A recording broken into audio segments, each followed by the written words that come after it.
چین کے سائنسدانوں نے زمین کی بیرونی پرت قشر ارض میں 32,808 فٹ 10,000 گز گہرے سوراخ کی کھدائی شروع کر دی ہے۔ امریکی خبر رساں ادارے بلوم برگ کی رپورٹ کے مطابق دنیا کی دوسری بڑی معیشت کرہ ارض کی سطح کے اوپر اور نیچے نئے ذخائر کے مواقع تلاش کر رہی ہے۔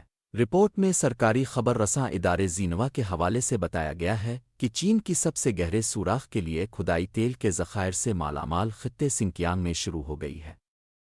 چین نے اپنے پہلے سویلین خلاباز کو صحرائے گوبی سے خلائی سٹیشن بھیج دیا ہے۔ رپورٹ کے مطابق 10,000 گز گہری کھدائی کے دوران 10 بین البراعظمی چٹانوں میں سوراخ کیا جائے گا، جس کے بعد یہ سوراخ زمین کی 14 کروڑ 50 لاکھ پرانی تہ تک پہنچ جائے گا۔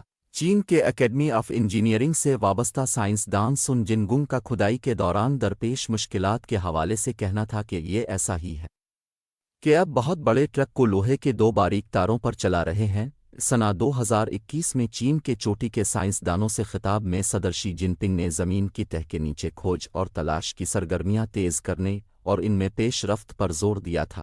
مذکورہ سرگرمی زمین کے نیچے معدنیات اور توانائی کے ذخائر کی تلاش اور زلزلے اور آتش فشاں کی وجہ سے درپیش خطرات کو پیشگی بھانپنے میں مددگار ہوگی۔ خیال رہے کہ اب تک انسانوں کی جانب سے کھودا گیا سب سے گہرا سوراخ روس کا کولا سپرڈیب بور ہول ہے، جس کی گہرائی 12,262 میٹر ہے۔ اس بور ہول گہرے سوراخ کی کھدائی 20 سال کے عرصے میں 1989 میں مکمل کی گئی تھی۔ چین کا پہلا سویلین خلاباز سپیس سٹیشن روانہ۔ خیال رہے کہ منگل کو چین نے اپنے پہلے سویلین خلاباز کو لے کر راکٹ سپیس سٹیشن روانہ ہو گیا۔ اب تک خلا میں بھیجے گئے تمام چینی خلاباز پیپلز لبریشن آرمی کا حصہ رہے ہیں۔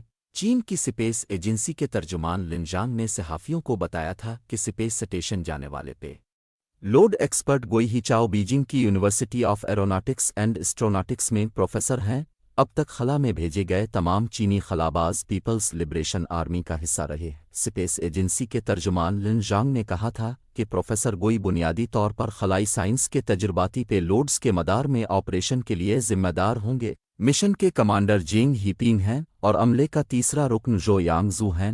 صدر شی جن پنگ کی قیادت میں چین کے خلائی خواب کے منصوبوں پر عمل درآمد میں تیزی آئی ہے۔ دنیا کی دوسری سب سے بڑی معیشت نے اپنے فوجی خلائی پروگرام میں اربوں ڈالر کی سرمایہ کاری کی ہے۔ اس پروگرام میں انسانوں کو چاند پر بھیجا جانا بھی شامل ہے۔ بیجنگ کئی برسوں سے ان سنگ میلوں کو عبور کرنے کی کوشش میں ہے جس میں امریکہ اور روس اس سے بہت اوگے ہیں۔ چین چاند پر ایک اڈا بنانے کا بھی منصوبہ بنا رہا ہے اور ملک کی نیشنل سپیس ایڈمنسٹریشن کا کہنا ہے کہ اس کا مقصد سنہ 2029 تک ایک انسانی مشن شروع کرنا ہے۔